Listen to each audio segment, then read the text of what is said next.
coisa que eu esqueci de explicar é o seguinte: Vinícius, Mateus, Marcos, Lucas, João não é Novo Testamento?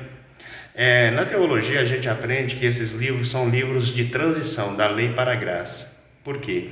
Porque muitas vezes a gente vai ver ali Jesus falando para judeus e muitas das vezes a gente vai ver ele falando para a igreja, como muitas vezes em Marcos ali ele fala: ide por todo mundo, pregar o evangelho a toda criatura, aquele que crê e for batizado será salvo, aquele que não crê será condenado. Então ali ele já está falando para a igreja, mas vai ter muitos momentos, como Mateus 23, que ele fala: vocês dão dízimo do endo, do cominho, da hortelã, mas negligenciam os preceitos mais importantes da lei. Então Jesus é um judeu que está falando para fariseu judeu, né? Ele está falando: vocês negligenciam os preceitos mais importantes da lei, entendeu? Então ali ele não está falando da graça, ele está falando da lei, está se referindo aos dízimos, né? Ao dízimo, mas ele está falando sobre a questão da lei, que o dízimo era algo da lei, né? Porque assim, por exemplo, quando Jesus ele cura um leproso, né? Jesus ele cura um homem, ele fala assim para esse homem assim, vai lá e apresenta um sacrifício. Isso aqui eu estou falando porque tem muitos pastores que vão falar que dízimo é na graça. Não é na graça, não é para a igreja, não é para nós nos dias de hoje, porque tem pastor que vai falar: é sim, porque Jesus falou isso sobre o dízimo, Mateus 23, já expliquei, que ele está falando para judeu, ele está falando para um povo que está vivendo dentro da lei. Jesus está vivendo dentro da lei, falando para pessoas, fariseus da lei.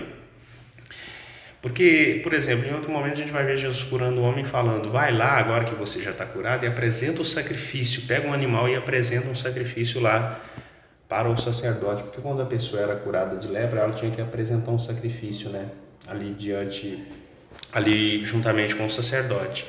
Aí a pergunta que eu te faço para você, muitas vezes você que é pastor: nos dias de hoje, a igreja, quando alguém é curado, quando Deus cura alguém, quando uma pessoa recebe um milagre de cura, essa pessoa ela vai lá e pega um animal e sacrifica perante o pastor pede para ela trazer um animal para ser sacrificado como algo que era estabelecido na lei, para que toda pessoa que fosse curada de lepra fizesse tal sacrifício?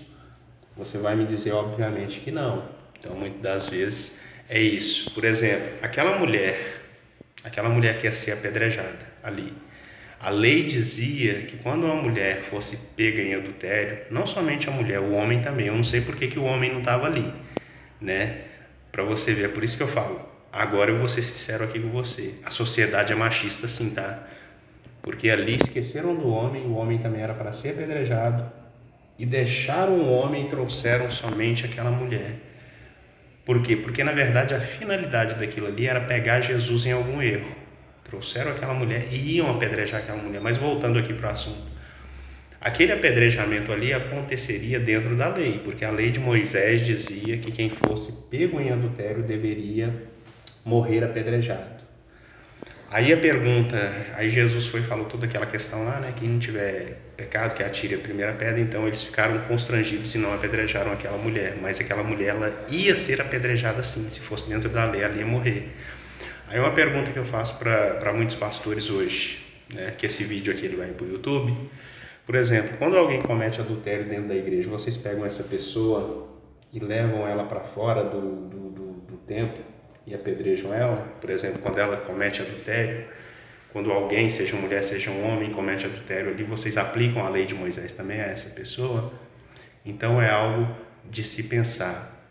Mateus, Lucas, Marcos, João são livros de transição da lei para a graça. Jesus está vivendo dentro da lei, né? Jesus ele vem, depois de Malaquias ali vem Mateus, você pode ver.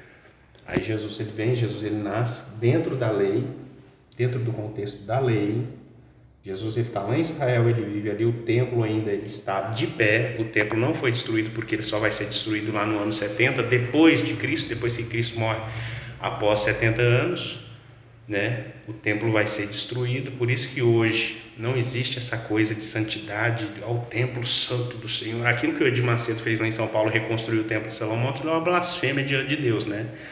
Porque Jesus falaria isso que eu estou falando isso para você hoje. Se o templo foi destruído lá atrás, Jesus ele profetizou, os discípulos certa vez falaram: mestre, olha que pedras lindas, maravilhosas, bonitas, né, ornamentadas. Jesus falou assim, Tá vendo? Isso aí não vai ficar pedra sobre pedra. Porque Jesus profetizou a queda daquilo ali, que aquilo ali seria destruído. Quando o general Tito ele vem, no ano 70, com o seu exército romano, ele destrói, se cumpre essa profecia.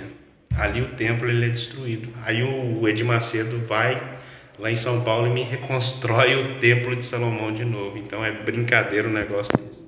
Né? Por quê? Porque Paulo vai falar, né? Olha para você ver como é que é gostoso, né? Falar das coisas, a gente já vai emendando um assunto no outro. Paulo vai falar o quê? Lá em Coríntios. 1 Coríntios capítulo de número 2. Aliás, 1 Coríntios capítulo de número 3 e capítulo 6. Ele vai falar que o nosso corpo, que o que é hoje em dia, qual é o templo do Espírito Santo? É o nosso corpo. Porque o Espírito Santo desceu em Atos 2. Então hoje, o Espírito Santo ele tem prazer em habitar dentro de nós, não em templos feitos por mãos humanas, como o próprio Paulo vai dizer, porque Deus habita dentro de nós. Se tiver todo mundo ali no culto ali, sabe, aquele montão de gente ali, Deus ele está presente. Por quê? Porque Jesus fala assim, o lugar que tiver 2 ou 3 reunidos no meu nome ali, me farei presente.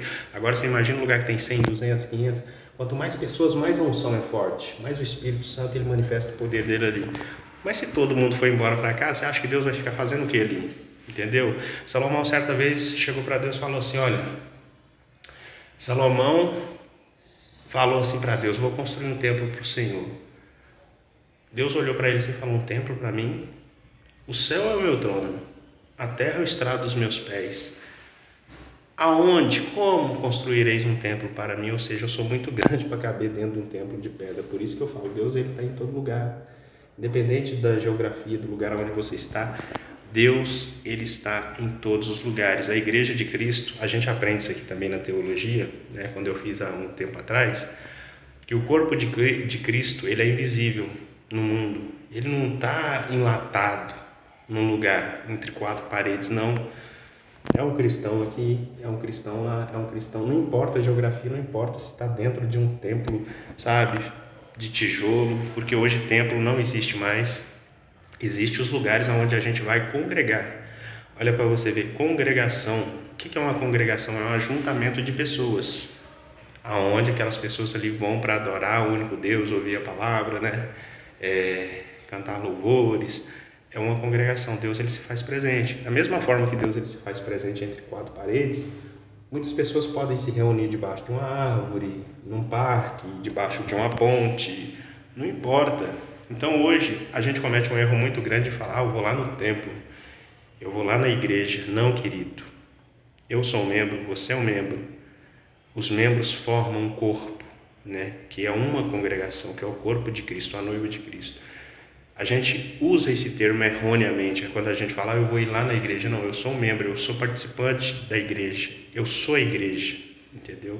Eu não vou à igreja, eu vou à congregação, correto? Ali é onde está o ajuntamento de pessoas para adorar a Deus. Mas infelizmente nós fomos ensinados errados, mas todos nós iremos aprender no decorrer da nossa vida, todos nós iremos aprender em algum momento. Eu, como eu gosto muito de me aprofundar nas coisas, né? Tem muito esse lado da pesquisa, do aprofundamento, né, de ser minucioso, então geralmente sou muito chato para essas coisas. Então eu tenho muita dificuldade em congregar, porque, por exemplo, para mim congregar num lugar eu tenho que concordar com tudo que aquela pessoa está falando, aquela pessoa que está na dirigência, aquela pessoa que é líder daquele local tem que estar de acordo, porque a Bíblia diz que não dá para caminhar 2 juntos se não estiver de comum acordo, correto? Então assim, não tem como. Porque muitas vezes, se eu for congregar, por exemplo, vou dar só um entendimento para você, que se eu for congregar numa igreja onde que é cobrado o dízimo por obrigação, eu mesmo não vou cumprir isso, porque eu entendo dentro da palavra que a obrigatoriedade do dízimo não é para a igreja.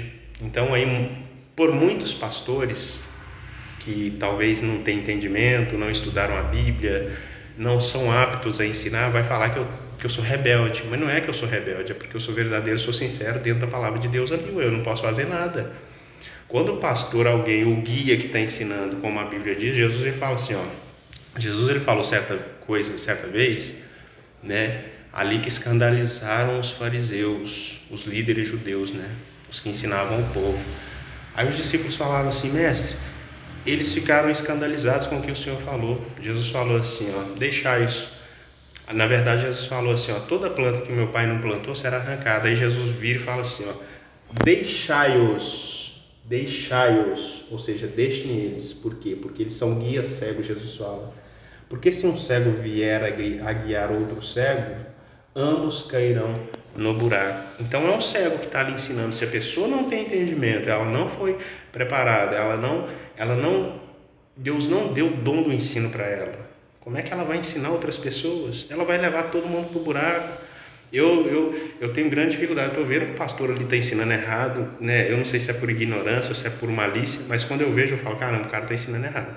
Aí eu sou obrigado a seguir esse cego? Eu não sou obrigado. Eu não estou vendo, por exemplo, eu sou cego, aí eu vou ver um cego, vou ver não, né? Por exemplo, tem um cego querendo atravessar a rua lá. Eu vou pegar no cego para mim atravessar junto com ele, para morrer nós dois juntos? Não, eu que tenho que guiar ele, não ele me guiar. Você entendeu? Então é isso. Mas voltando aqui, são tidos como livros de transição, Mateus, Marcos, Lucas e João, da lei para a graça. Por isso que em muitos momentos Jesus vai falar algo, você vai falar, caramba, Jesus está falando para a lei, Jesus não está falando para a graça. Mas por quê? Porque está tendo essa transição, você entendeu? Da lei para a graça, tá bom? Só esclarecendo isso aí.